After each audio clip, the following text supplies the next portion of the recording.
जय श्री राम, शुभ संध्या। मैं दीपेश पटेल प्रशासक समिति के यूट्यूब चैनल पर एक बार पुनः आप सभी का स्वागत करता हूं।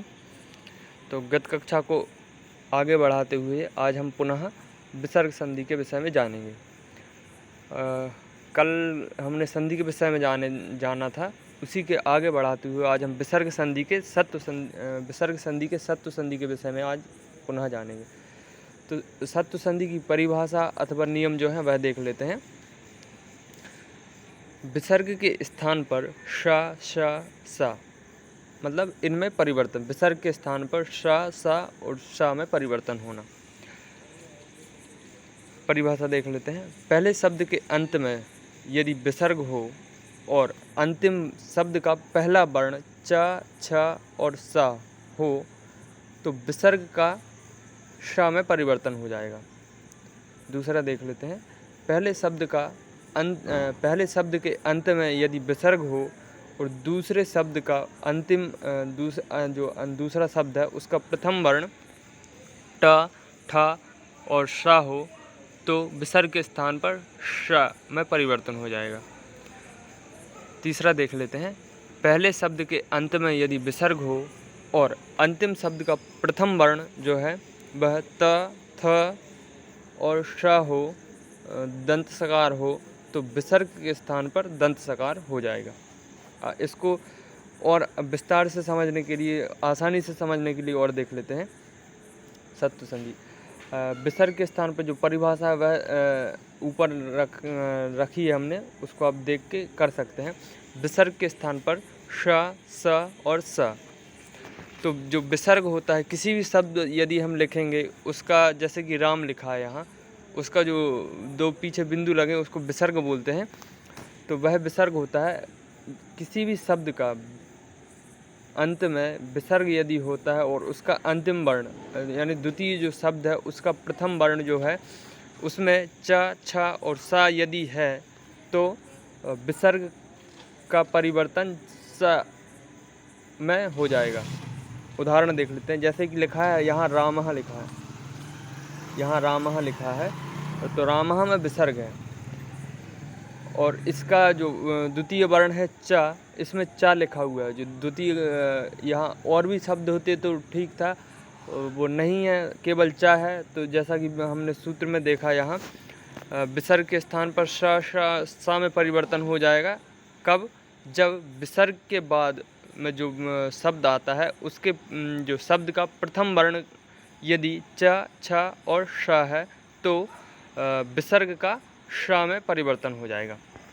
जैसे कि देख रहे हैं यहाँ रामः लिखा है धन च, तो यहाँ रामः में विसर्ग लगा हुआ है और द्वितीय जो वर्ण है वह च, छ और सा में से एक वर्ण है च है, इसलिए विसर्ग के स्थान पर श हो जाएगा, आधा सा। तो यहाँ क्या लिख देंगे हम? रामश्च। दूसरा देख लेते हैं। विसर्ग लगा हुआ है धनुः धन टंकार, तो इसको हम सत्व संधि के द्वारा परिवर्तित करेंगे। धनुः धन टंकार, धनुष टंकार। यहाँ विसर्ग लगा हुआ है और जो टंकार का जो प्रथम वर्ण है धनु के बाद, यानी मतलब विसर्ग के बाद शुरू होने वाला शब्द का प्रथम वर्ण जो है वह क्या है? ट, ठ और स। इन तीनों में से कोई एक वर्ण है तो वह क्या है? ट। जैसा कि यहाँ देख पा रहे हैं ट। तो ट यदि हमने क्या पढ़ा था पहले, इसका सूत्र क्या था? विसर्ग के स्थान पर श, श, श में परिवर्तन हो जाएगा। कब? जब द्वितीय शब्द का प्रथम वर्ण ट, ठ अथवा श हो तो शकार में परिवर्तन हो जाएगा। विसर्ग जो है वह सकार में परिवर्तित हो जाएगा। जैसे कि देख लेते हैं धनुः धन टंकार। यहाँ टंकार जो है उसमें टा है, इसलिए जो विसर्ग है वह किस में परिवर्तित हो जाएगा? आधा श में। तो क्या मिलके क्या हो जाएगा? धनुष टंकार, ना कि धनुः टंकार। यहाँ सत्व संधि के द्वारा धनुष टंकार यहाँ हो जाएगा। अगला देख, इसी के कुछ और उदाहरण देख लेते हैं हम। यहाँ रामश्च हमने पढ़ लिया है, धनुष टंकार के विषय में भी हमने जान लिया है। अब तीसरा देख लेते हैं, विसर्ग और तृतीय जो तृतीय हमारे पास सूत्र है उसके हिसाब से देख लेते हैं। त, थ और श, विसर्ग के बाद यदि द्वितीय वर्ण का प्रथम वर्ण, द्वितीय शब्द का प्रथम वर्ण यदि त, थ और श है तो विसर्ग के स्थान पर दंत सकार में परिवर्तन, जो विसर्ग है वह दंत सकार में परिवर्तित हो जाएगा। देख लेते हैं, नमः धनते, हम हमेशा बोलते हैं नमस्ते, तो उसमें कौन सी संधि है? उसमें सत्व संधि है। हम किसी को जब मिलते हैं अथवा हमारे जो शिक्षक होते हैं उनको हम जब कभी मिलते हैं तो नमस्ते बोलते हैं। उसमें नमस्ते तो बोल देते हैं लेकिन हम ये नहीं जान पाते कि इसमें कौन सी संधि है अथवा जो भी व्याकरण है उसके विषय में हम नहीं जानते हैं। आज उसके विषय में भी जान लेते हैं। तो जो नमस्ते है शब्द है उसका अलग अलग करेंगे तो क्या होगा? नमः धनते, नमः धनते। तो हो जाएगा क्या मिलके? यहाँ द्वितीय शब्द का प्रथम वर्ण क्या है? त, थ और था, इन तीनों में से कोई एक वर्ण है। जैसे कि यहाँ ता लिखा है तो नमः धनते, तो ता जो आ रहा है प्रथम वर्ण, द्वितीय शब्द का प्रथम वर्ण जो आ रहा है वह नमः के अंत में जो विसर्ग लगा हुआ है उसका किसमें? दंत सकार में परिवर्तन कर देगा। तो वहाँ नमः, जो नमः का विसर्ग है वह दंत सकार में परिवर्तित होकर नमस्ते शब्द का निर्माण करेगा। आगे इसी के ही कुछ और उदाहरण देख लेते हैं। गुरुः धन च, जैसे और आगे जो क्वेश्चन मार्क का जो चिन्ह लगा हुआ है वह उसके विषय में जान लेते हैं। गुरुः धन च, यहाँ जो बीच में मैंने शा, जो चित्र में आप देख पा रहे हैं शा है, वह किस लिए है? क्योंकि द्वितीय शब्द का प्रथम वर्ण क्या है? च, इसलिए किस सा में परिवर्तित हो जाएगा? यहाँ श, इस सा में परिवर्तन हो जाएगा।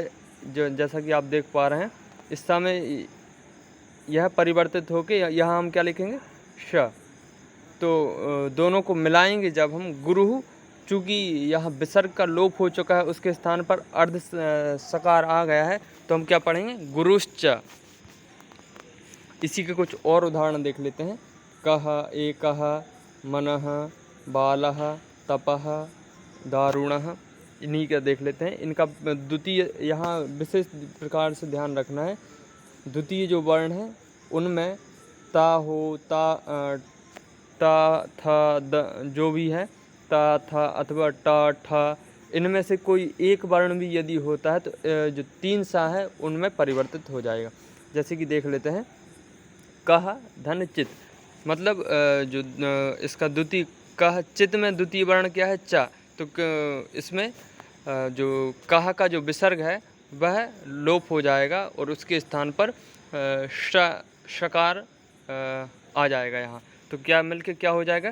कह धन चित कश्चित, एकः धन तावत् एकस्तावत्, मनः धन तापः मनस्तापः, बालः धन षष्ठः बालषष्ठः, तपः धन तेपे तपस्तेपे, दारुणः धन च दारुणश्च, शिरः धन छेदः शिरच्छेदः, निः धन छलः निश्छलः, तुरंगः धन तुरंगई तुरस्तुरंगैः, निः धन स्वार्थः निस्वार्थः, निः धन शुल्कं निःशुल्कं, चतुः धन षष्ठिः चतुष्षष्ठी। इस प्रकार से सत्व संधि में जो विसर्ग के स्थान पर तीनों जो सा है उसमें परिवर्तन हो जाएगा। इसी कुछ अन्य उदाहरण पुनः देख लेते हैं।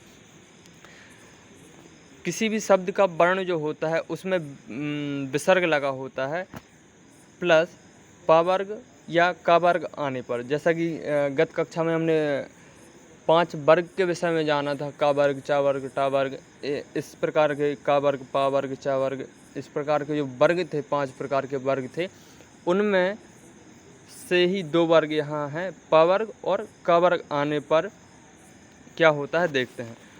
नमः धनकार नमस्कार हो जाएगा। बहिः धनकारः बहिष्कारः, चतुः धनपथम चतुष्पथम, निः धनफलम निष्फलम, पुरः धनकारः पुरस्कारः। यह जो थे सभी सत्व संधि के उदाहरण और जो नियम थे वह मैंने आपको बता दिए है। एक बार आप पुनः इसका अभ्यास कर लेंगे तो आपको निश्चित तौर पर कोई समस्या नहीं आएगी। दूसरा हम देख लेते हैं उत्व संधि। विसर्ग संधि का ही दूसरा जो है वह क्या उत्व संधि है। तो इसमें उत्व संधि में क्या होगा उसके विषय में जान लेते हैं। विसर्ग के स्थान पर उ, जो अभी हमने विसर्ग के स्थान पर श, स और सा इन तीनों में परिवर्तन हो रहा था, अब यहाँ विसर्ग के स्थान पर उ में परिवर्तन होगा। देख लेते हैं। जैसा कि यहाँ लिखा आहा धन आ, अथवा वर्ण का तृतीय चतुर्थ और पंचम वर्ण, वर्ग का वर्ग चा वर्ग जो 5 वर्ग हैं उनका तृतीय चतुर्थ और पंचम वर्ण, अथवा य व र ल ह इनमें से कोई एक वर्ण। देख लेते हैं उदाहरण। तो आ के स्थान पर क्या हो जाए, जो विसर्ग है उसके स्थान पर क्या हो जाएगा उ। पहले श में परिवर्तन हो रहा था, परिवर्तित हो रहा था, अब किस में परिवर्तित होगा उ में। उदाहरण देख लेते हैं। तपः धनवनम, तपः धनवनम। यहाँ तपः में जो पा के बाद विसर्ग है और उसके बाद जो वर्ण आता है वनम, उसमें यदि आ हो अथवा किसी भी वर्ग के तृतीय चतुर्थ और पंचम वर्ण हो, अथवा य व र ल ह इनमें से कोई सा भी एक वर्ण यदि है तो विसर्ग का उ में परिवर्तन हो जाएगा। जैसे कि देख पा रहे हैं तपः धन वनम, तो यहाँ द्वितीय शब्द का प्रथम वर्ण क्या है वनम, तो यह वनम किस यहाँ य व र ल इनमें से है, इसलिए जो तपः का विसर्ग है उसका उ में परिवर्तन हो जाएगा। तो मिलके क्या बनेंगे तपोवनम। एक और अन्य उदाहरण देख लेते हैं। यशः धन दा, तो यहाँ यशः का जो विसर्ग है उसके बाद दा लिखा हुआ है, तो यहाँ दा यहाँ हम नहीं देख पा रहे हैं, यहाँ कहीं भी नहीं लिखा है, लेकिन यह किस में से है जो हमारे पास वर्ग थे उनमें से तृतीय चतुर्थ पंचम वर्ण में से कोई एक वर्ण है, इसलिए यहाँ जो विसर्ग है उसके स्थान पर उ में परिवर्तन हो जाएगा। जो विसर्ग है उसका उ में परिवर्तन हो जाएगा। तो यशः धन दा, तो उ का परिवर्तन जो विसर्ग है उसका परिवर्तन उ में हो जाएगा, तो मिलके क्या बनाएंगे यशोदा। यशः धन दा यशोदा। इसी को कुछ और विस्तार से समझते हैं।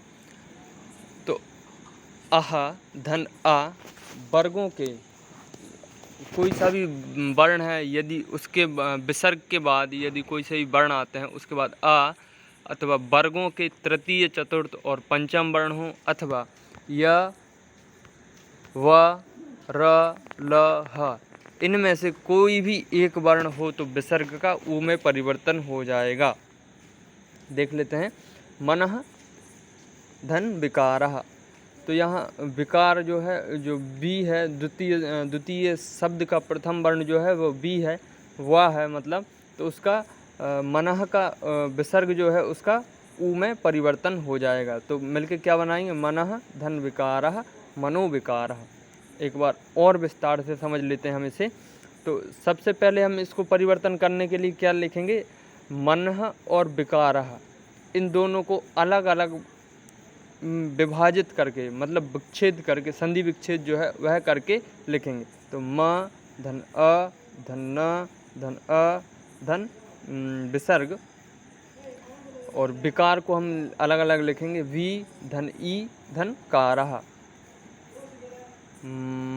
मनः धन विकारः। तो यहाँ देख लेते हैं क्षमा चाहता हूँ न धन अ धन उ, यहाँ दोनों जो है स्वर वर्ण हैं, तो स्वर के बाद सीधा स्वर नहीं लिखा जाता है, इसलिए चूँकि यहाँ संधि जो होनी है वह सिर्फ इसमें होनी है, किसमें? विसर्ग में। यहाँ विसर्ग के पहले स्वर वर्ण है, तो स्वर के बाद स्वर नहीं लिखा जाएगा, इसलिए यह आ और ऊ दोनों मिलकर क्या बनाएंगे? ओ। स्वर के बाद स्वर नहीं लिखा जाएगा, इसलिए आ और ऊ मिलकर क्या बनाएंगे? ओ। तो यह ओ बन जाएगा और वा समान रूप से ही रहेगा जैसा कि ऊपर था। चूँकि यहाँ वा आया है, इसलिए जो विसर्ग है उसका ऊ में परिवर्तन हो जाएगा। तो यहाँ आ और ऊ है, यह मिलकर क्या बना रहे हैं? ओ। और वा बकार हमारे पास समान रूप से पहले से ही है, तो मनः तो ठीक ही मनः उसी प्रकार रहेगा, लेकिन जो विसर्ग है उसका ऊ में परिवर्तन हो जाएगा। और आ और ऊ जो हमारे पास शब्द थे उन दोनों ने मिलकर क्या बनाया था? ओ। तो यहाँ क्या हो जाएगा? मनो धन विकार हमारे पास पहले से था ही, वह समान रूप से रहेगा। तो मनो धन विकारः मनोविकारः। इसी के कुछ और उदाहरण देख लेते हैं। पयः धन धरः पयोधरः। जैसा कि अभी हमने मनोविकार को समझा था, उसी प्रकार से रहेगा। मनः धन गतः मनोगतः। शिवः धन बन्ध्यः शिवो बन्धः बन्ध्यः। रजः धन गुणः रजो गुणः। तपः धन वनम तपोवनम। अधः धन मुखी अधोमुखी। मनः धन अनुभूति मनोनुभूति। शः धन अहम सोहम। कः धन अत्र कोत्र। कः धन अपि कोपि। रमेशः धन अपि रमेशोपि। अन्यः धन अन्यः अन्योन्यः। यह जो थे वह सभी उत्तु संधि के उदाहरण थे, अथवा इनके कुछ उदाहरण थे, और इनके जो हमने अभी उत्तु संधि के विषय में जाना उनके ही कुछ शब्द थे। इनको आप विशेष रूप से ध्यान रखिएगा। सत्व संधि और उत्तु संधि। सत्व संधि में विसर्ग के स्थान पर श, स और श में परिवर्तन होना है, जैसा कि यहाँ देख पा रहे हैं। विसर्ग के स्थान पर श, श और सा।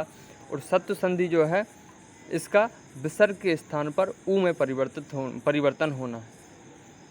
तो इसका एक बार आप पुनः अभ्यास कर लीजिए।